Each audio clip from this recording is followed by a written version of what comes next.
few years ago, 5 or 6 years ago, I lived in New Mexico and had opportunity through several different ethnic markets to explore pretty much every part of cows and beef and chickens and whatnot. And kidneys was one of the ones that I actually didn't like, just because the urine thing, it tastes like, smell like urine. But then recently I was working with rabbits, and the rabbits I was getting in, whole rabbits, they actually came with the kidneys and the livers.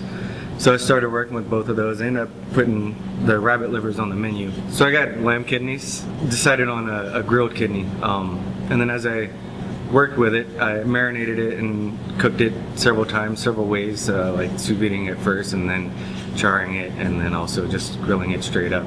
I found that like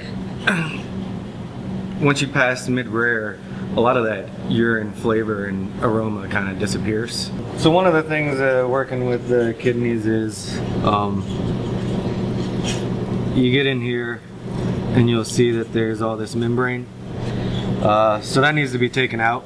And then the way I grilled it, I kind of wanted to maximize like a lot of char on everything. So what I ended up doing was just kind of cutting these sections off the backside so that I can skirt these skirt that whole thing without getting too crazy with my knife. I was thinking of how in wine descriptions you get descriptors like barnyard, and to me, like working on a farm growing up, barnyard kind of had this hay and urine type connotations to me.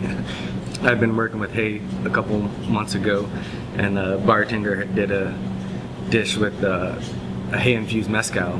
Or he did a cocktail with the hay-infused mezcal. So I actually used some of the mezcal and went with kind of like a little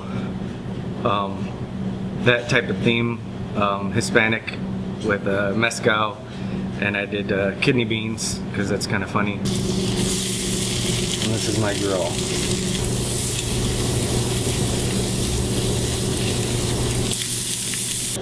End up doing the sous vide or anything? No, I didn't. The sous vide actually like it's totally heightened the urine flavor. So I guess, you know, because it's sealed, you know, it's one of the things, like a lot of the aromatics are always captured in sous vide. So yeah, no matter how much I charred them, they just were very strong of urine. This is my borracho bean puree with the hay infused mezcal. Just gonna kind of stack these.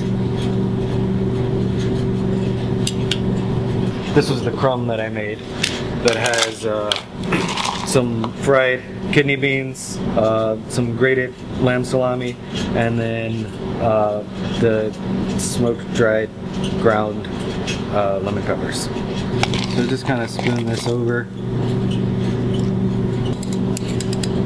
What's that? This is the lime segments. Okay.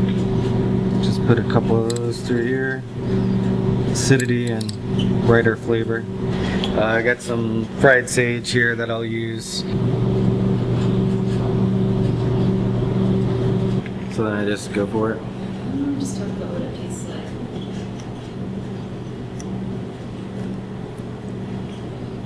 So actually a little closer to mid-rare. Definitely a liver thing going on, but you get some sweetness from the kidney beans and mezcal. You got that spice going on from the lemon drop peppers. A little crunch from the kidney beans. Extra meatiness from the salami. So it's pretty nice. I might would try it on. We do a Tuesday testing menu type thing. I might would try it then if, say, it was something along the lines of the way the rabbit came in with the kidneys, you know, so what do I do with these kidneys? I would try it for that, but I just don't feel like if I put it on a menu, it would sell.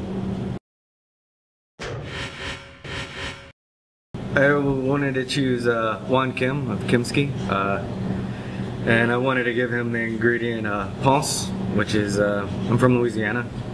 Ponce is a Cajun thing. It's basically you use a sausage stuffed pork stomach, oftentimes smoked, and I just thought it'd probably be a really good crossover into some of the stuff that he does.